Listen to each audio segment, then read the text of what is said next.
Hello दोस्तों, कैसे हो आप लोग सब। आई होप आप लोग अच्छे हो गए। मैं भी बहुत अच्छी हूँ। सभी को प्यार भरा गुड आफ्टरनून। और कैसी सर्दी पड़ी आपके यहाँ, कमेंट करके जरूर बताना। हमारे यहाँ तो बहुत कड़ाके की सर्दी पड़ रही है। बाहर मौसम ऐसा हो रहा है कि निकल भी नहीं पा रहे हैं। ठंड बहुत है, हल्की हल्की ओस भी गिर रही है, बारिश भी हो रही है यहाँ पर बहुत ज़्यादा। और आज आप लोगों ने खाने में क्या बनाया हुआ है लंच में, कमेंट करके ज़रूर बताना। आज हमारे यहाँ बन रहा है गर्मा गर्म पराठे और आलू की सब्जी। क्योंकि ठंड है तो ठंड में इसी तरह का भोजन अच्छा लगता है। क्या मैं सही बोल रही हूँ? फटाफट कमेंट करके ज़रूर बताना दोस्तों। तो चलिए दोस्तों, पॉइंट पर आते हैं। जो आज का टॉपिक है उस पर हम चर्चा करते हैं, है ना। कल मैंने बहुत सारे वीडियोस हैदर के, सीमा के, सब देखे। बहुत से इंटरव्यूज भी देखे मैंने सीमा के। जहाँ तक मैंने वॉच किया उस चीज़ पे आज मैं बहुत बात करने वाली हूँ। देखो, ये तो बिल्कुल सही है कि हैदर परेशान है ना। इस चीज़ में कोई दो राह नहीं है कि हैदर परेशान नहीं है। हैदर इंडिया आने के लिए परेशान है, वीज़ा नहीं मिल पा रहा है उसके लिए। वीज़ा की पूरी प्रोसेस चल रही है उसकी। दूसरा, वो बच्चों के लिए भी परेशान है। देखिए, सीमा ने विश्वासघात तो किया है, उसके साथ धोखा तो दिया है उसको। उसके बच्चे लेकर आ गई है। जब हैदर कमाने के लिए सऊदी गया हुआ था, दैट टाइम ये सारा जो पूरा सचिन के साथ जो खेल रचा गया है सीमा ने, तब रचा गया। मतलब घर वाला कमाने के लिए बाहर गया है, बच्चों बीवी को सुख देने के लिए वो बाहर जाके कमा रहा था।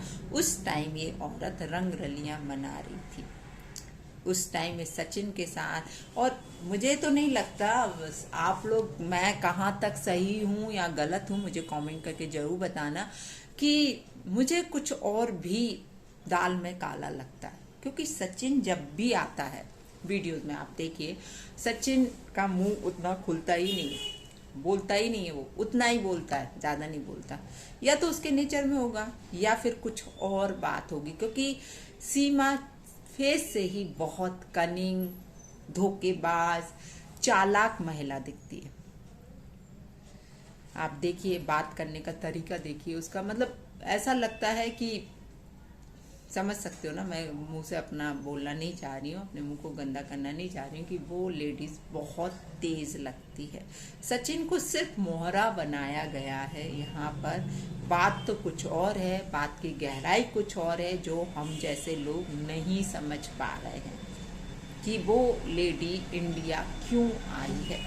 जरूर कुछ ना कुछ बहुत बड़ी साजिश है जो हम लोगों की निगाहों से, हम लोगों के मतलब समझ से परे है, जो हम लोग को नहीं आ रही समझ में। पर हम लोग को अपने इंडिया के कानून पे, अपने भारत के कानून पे, भारत की सारी सुरक्षा व्यवस्था, सब पे बहुत विश्वास है। वो लोग जल्दी ही ये सारी चीज़ें खोजेंगे, सारी चीज़ें निकाल पाएंगे कि क्या है, आखिर मामला क्या है। ऐसा तो नहीं है इंडिया को इसको भेजा गया हो, इंडिया के मतलब कुछ कुछ भी हो सकता है। आप समझ सकते हो कि हम इजीली किसी पर विश्वास नहीं कर सकते हैं। खैर, ये सारी चीज़ों के लिए हमारा शासन प्रशासन बैठा हुआ है। लेकिन जितना हम ऑब्जर्व कर रहे हैं, कि जब भी देखे आप, कुछ इंटरव्यूज मैंने कल देखे कि सीमा जो बोलती है ना, उसके साथ कौन बैठा रहता है, कौन क्या करता रहता है, आप लोगों को बहुत अच्छे समझ में आ रहा होगा। जो उनके वकील हैं, जो उनके भाई हैं, सो कॉल्ड भाई, है ना, भाई बोला जा रहा है उनको, लेकिन भाई की जगह कुछ और ही दिखते हैं वो।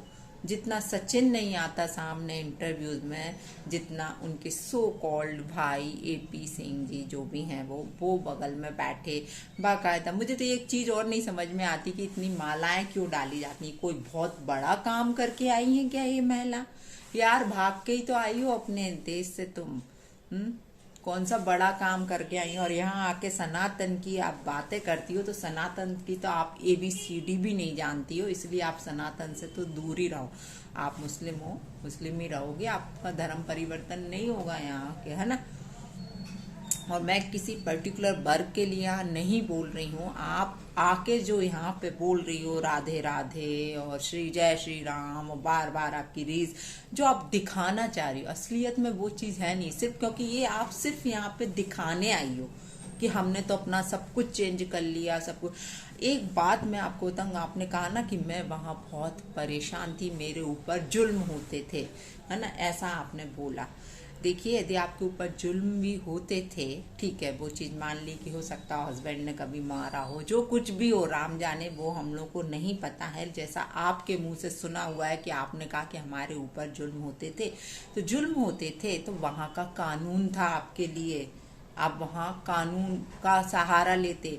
आपको क्या जरूरत थी इंडिया भाग कर आने की, वो भी 4-4 बच्चों के साथ, जब आपका पति कमाने बाहर गया था, आपको सुख देने के लिए वो बाहर कमाने गया हुआ था, वो मेहनत कर रहा था बाहर जाके। उस टाइम आपने प्लानिंग करी भागने की, उस टाइम आपने उसका मकान बेच दिया, उसका सब कुछ बेच के बीजा बनवा के आप इंडिया आ गई। तो यहाँ पे गलत कौन है? सरासर दिख रहा है कि गलत आप हो, हैदर गलत नहीं है यहाँ पर। और हैदर आज भी बोल रहा है कि तुझे जितने बच्चे पैदा करना हो कर तू सचिन के साथ, लेकिन मेरे बच्चे मुझे दे दे।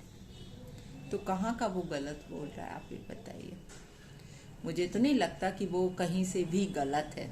बाकी मैं ऐसा कोई कम्युनिटी का कुछ का पक्ष नहीं ले रही हूँ, यहाँ निष्पक्ष होके न्यूट्रल होके मैं बात कर रही हूँ। किसी का पक्ष, ना मैं सीमा का पक्ष ले रही हूँ ना हैदर का ले रही हूँ, लेकिन जो चीज़ दिख रही है उस पर मैं यहाँ पर बात कर रही हूँ। आप लोग कहाँ तक सहमत हो, आप लोग कमेंट करके जरूर बताना दोस्तों कि मैं सही बोल रही हूँ या गलत बोल रही हूँ, क्योंकि यहाँ पे क्लियर दिखता है कि सीमा किसकी भाषा बोलती है।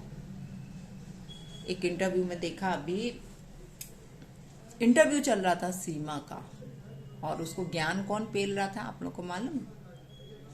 साइड में बैठा उसका सो कॉल्ड भाई। धीरे धीरे उन मतलब समझ में सब आ रहा, धीरे से एक शब्द बोल देगा फिर वो उसी पर ही बोलेगी। तो आप लोग को समझ में आ रहा ना यहाँ दिमाग किसका चल रहा है, इन सब के पीछे दिमाग किसका है, यूज किसका हो रहा है, क्या है, ये सारी चीजें क्लियर दिख रही हैं। एपी सिंह पागल तो नहीं है ना, वो अपना फायदा भी बराबर यहाँ देख रहा होगा, उसकी भी बराबर कमाई यहाँ पर हो रही होगी, अपने आप को वायरल करना, ये सारी चीजें एपी सिंह को कितना फायदा हुआ है आप लोग बहुत अच्छे से समझ सकते हो। साथ में एक सुंदर सी महिला तो मिल ही गई है। कहाँ मैं गलत हूँ ना, सही बोल रही हूँ ना। ठीक है दोस्तों, बस मैं इतना बोलना चाहूंगी यहाँ पर कि यदि हैदर भाई बच्चों के लिए गुहार लगा रहे हैं शासन प्रशासन से, भारत के शासन प्रशासन से बोल रहे हैं, तो भारत के शासन प्रशासन को जरूर सुनना चाहिए और इस बात पे अमल होना चाहिए कि उसके बच्चे उसको वापस दिए जाएं। क्योंकि यदि सीमा सही होती तो सीमा भारत भागकर कभी नहीं आती, मैं आपको बताऊं। यदि सीमा के ऊपर जुल्म हुए होते, जैसा उन्होंने बोला है कि अभी तक तो हम अभी 4 बच्चे थे, अभी तक तो हमारे 2-3 बच्चे और हो गए होते, ऐसा उन्होंने बोला। तो आपको अपने ही शासन से, अपनी ही सरकार से गुहार लगानी थी ना। आप भारत भागकर क्यों आई? क्यों भगोड़ी का टैग लगवाया आपने अपने ऊपर? आपको जो करना था आप पाकिस्तान में ही करती ना, आपको भारत आना ही नहीं था। भारत आके आप इतनी दबंगताई से बात करती हो, जैसे कि अपने आप को महारानी समझ रही हो, अपने आप को बहुत बड़ा ऐसा समझ रही हो कि मैं बहुत बड़ा काम करके आई हो। तो देखिए, आप काम तो कुछ ये बड़ा काम करके नहीं आई हो, आप कितना नीच काम करके आई हो ये शायद आपको अंदाजा भी नहीं होगा। एक बच्चों से आपने उसका बाप छीन लिया है, आपने सो कॉल्ड बाप उनको दे दिया है। आप कह रही हो कि सचिन बहुत प्यार करता है बच्चों से। सचिन की उम्र देखिए अभी आपने, आप 4 बच्चों की अम्मा हो और सचिन की उम्र देखो, आपके सामने वो भी एक बच्चा ही दिखता है, जैसे आपका ही एक बड़ा बेटा हो।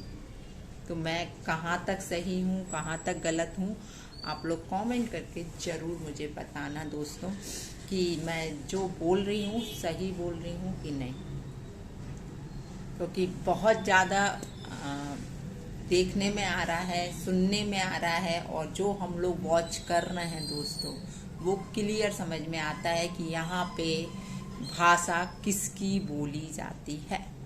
बिल्कुल बराबर उनके भाई की भाषा बोली जाती है, जो सो कॉल्ड भाई है। और अब तो खुशखबरी भी आने वाली है, तो ये खुशखबरी किसकी तरफ से है, किसका है ये सब, इसका मैं आगे वाले वीडियो में जरूर लेकर आऊंगी दोस्तों। अभी के लिए राम राम, मिलती हूँ आप लोगों से दूसरे वीडियो में बहुत जल्दी। नमस्कार दोस्तों।